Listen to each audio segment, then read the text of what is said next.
तर मित्रांनो, आजचा विषय आहे नवीन बंदिस्त शेळीपालन नक्की कसे चालू करावे। मित्रांनो नमस्कार, नाव माझा आदर्श आणि वर्ड्स ऑफ एक्सपिरियन्स म्हणजेच अनुभवाचे बोल या यूट्यूब चॅनलवर मी तुमचे मनापासून सहर्ष स्वागत करतो। तर बघा, आजचा विषय आपल्या नवीन बंदिस्त शेळीपालन नक्की कसे चालू करावे। तर बघा, नवीन बंदिस्त शेळीपालन करू इच्छिणाऱ्या व्यक्तीच्या मनात महत्त्वाचा प्रश्न असतो तो की सुरुवात कशी करू, किती शेळ्यांपासून करू, कोणती जात पाळू, कोणाकडून घेऊ, किती घेऊ, अशा वेगवेगळ्या प्रकारचे प्रश्नांची उत्तरे शोधता त्याचा गोंधळ होतो व त्या चुकीच्या खरेदीमुळे त्याच्या व्यवसायाची सुरुवातच चुकीची होते। तर मग काय करायला पाहिजे। तर बघा, उदाहरणासाठी आपण 10 शेळी व 1 बोकडाने सुरुवात करत आहेत असं समजू। तर बघा, सर्वात अगोदर चारा लागवड करा, पाण्याची सोय करा। पाण्याची सोय असणाऱ्या जमिनीत 5 गुंठे मार्वेल गवत, 4 गुंठे मेथी घास, 4 गुंठे दशरथ घास व 5 गुंठे मक्का हे मुख्य पोट भरण्याची चारा लागवड करा। ह्या चाऱ्याच्याच कडेला किंवा बांधावर शेवरी, सुबाबूळ, शेवगा हा झाडपाला पिके लावा। ह्या चाऱ्यात 10 शेळ्या पोसल्या जाऊन त्यांना झालेली पिलेसुद्धा 3 महिन्याची होईपर्यंत पोसले जातात। आणि बघा, दुसरी गोष्ट आहे निवारा। तर 12 फूट रुंद व 22 फूट लांब असा निवारा मिळेल व तेवढाच आकाराचा मुक्त संचार असेल व असा चारही बाजून निजाळी असलेला गोठा बांधावा। त्यात चारा खाण्यासाठी गव्हाण व पाणी पिण्यासाठी योग्य सोय असावी।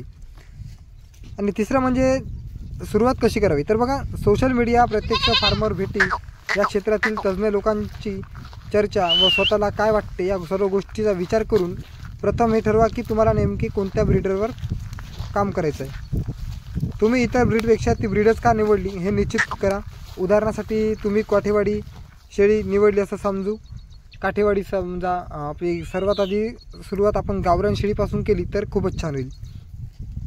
आता चौथा मुद्दा आहे किती शेळ्यापासून सुरुवात करावी। तर आपण सुरुवात शक्यतो 10 किंवा 20 शेळ्यापासून सुरुवात करावी, कारण पहिल्या 2 महिन्यात अनुभव येणार की आपल्याला मॅनेजमेंट जमते की नाही, आपण त्यांना योग्यरित्या सांभाळू शकतो की नाही व आपण योग्य दिशेने चालतो की नाही त्यासाठी। तर त्यासाठी आपल्याला सर्वात आधी शेळीपालन करण्या अगोदर आपल्याला प्रशिक्षण घेणे खूप महत्त्वाचे असते। आणि प्रशिक्षण घेतल्यानंतर आपण त्याची सुरुवात 5 शेळ्या किंवा 10 शेळ्या प्लस 1 बोकड पासून सुरुवात करावी। तर आपला 5वा मुद्दा आहे शेळ्या कशा घ्यावा। तर मित्रांनो बघा, शेळ्या घेताना गाभण 3 महिन्यापूर्वी घ्याव्या, म्हणजे लवकरात लवकर आपल्या फार्मवर जमतील व आपला वेळ वाया जाणार नाही। आता शेळी निवडायची कशी। तर बघा, शेळी उंच, भरदार आकाराने मोठी व दुसऱ्या किंवा तिसऱ्या वेताची शेळी घ्यावी। भाकड किंवा पाठी घेऊन शेळीपालन सुरुवात करू नये, कारण खूप दिवस सांभाळावे लागतात, मग त्या जनतात यात खूप किमती आपला वेळ निघून जातो। तर शेळ्या कोणाकडून खरेदी कराव्यात। तर बघा, ज्या ब्रीडच्या आपण शेळ्या घेतोय त्या क्षेत्रातील नावाजलेल्या व्यक्तीकडून शेळ्या विकत घ्यावा।